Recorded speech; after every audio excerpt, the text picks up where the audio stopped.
coming here, I was hoping that you showed them before, because I would give an intellection where most of the British boxing fans don't have an understanding of guys like Owen Moran or the great Ted Kid Lewis.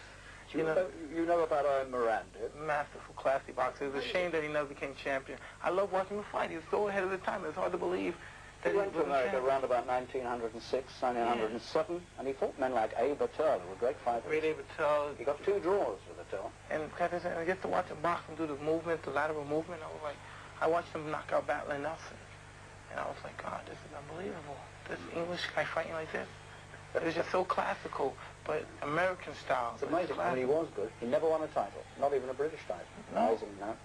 Well, he went to America and did a lot of his fighting there, because perhaps the money was there, and that's why he went, right, for the income. I knew Ted Kid Lewis. I knew him quite well, because he lived to a fair old age. Perhaps the greatest fight ever came out of here. If you really think about it, even though you have Lunigan, but you rate a fighter on his longevity. And for years, Ted Kid Lewis has been beating the greatest American fighters.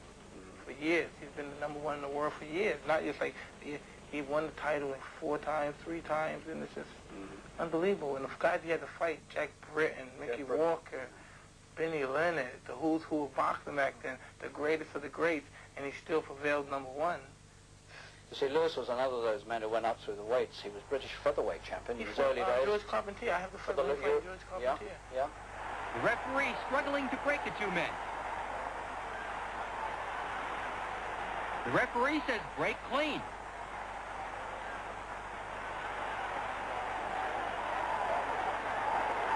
A tremendous right by Georges Carpentier. Lewis is down. I don't know what it feels. I never read his feelings about the fight, but I'm sure you know. He got up. Carpentier went to help him up.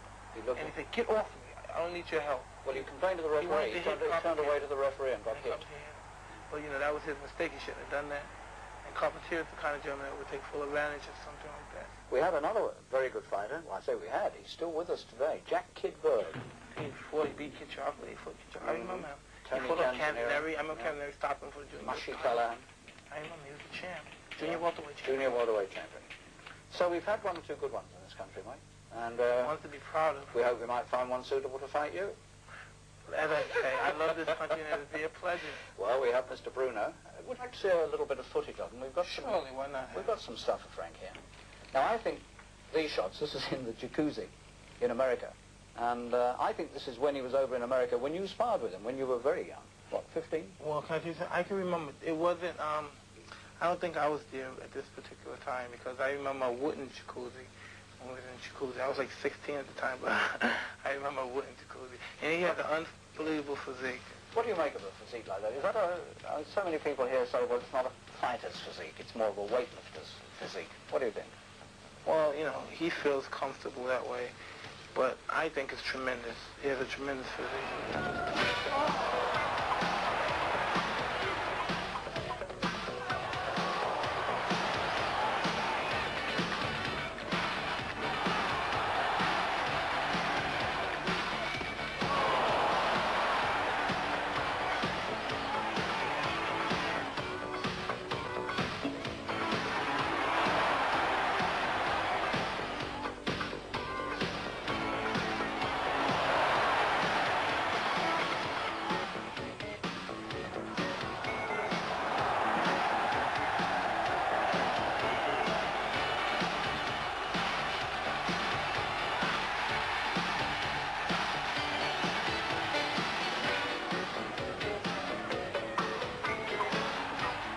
He does have this ability, Mike, to really put it across with either hand.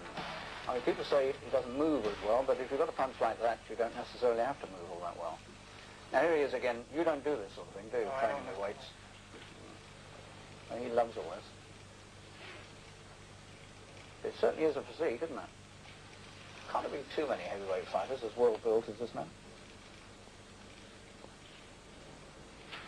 You don't do anything like that at all? Not at all. Nothing at all.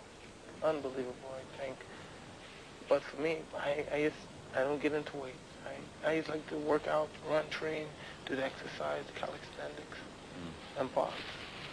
This is fine with Leroy Caldwell. You probably met him. He's from the state. American heavyweight. Terry Lawless to Frank Bruno is really what Castamato was for you. He's like a father to Frank. And it's good that, you know, fighters nowadays like Frank, and I was fortunate to have someone like that cares about you, you know, because we're in a kind of business where, you know, we're used as meat wagons, you know what I mean? No one really cares, you know, because you have to believe it. We draw these kind of people. People in our business, we draw these kind of people. You and he seem to get on pretty well together. I think it's the respect that fighters have for each other. Oh, I like Frank. He's a very good man. You know, I like that he's a gentleman. And I respect fighters that are gentlemen. You know, they're rough fighters in the ring. I respect that. To be in the ring is different. But to be outside the ring, to be a gentleman. Because people consider boxers the stereotype. They just rock, dumb guys, no class, can't speak. And, well, in America, they just, you know, just dummies. And the only thing they do is fight. And when you meet gentlemen like Frank and myself and other fighters that conduct themselves well, you know what I mean, you gain respect for them. There's no question that the British boxing public would love to see a Tyson-Bruno championship fight. In March, when Bruno forced James Quick Tillis to quit, that possibility came a little closer. Tyson was there to see it for himself. If Bruno keeps winning and Tyson stays champion, it could come about in 1988. Meanwhile, in Mike Tyson, boxing has a new, young and respected heavyweight champion. A student outside the ropes, a savage inside them.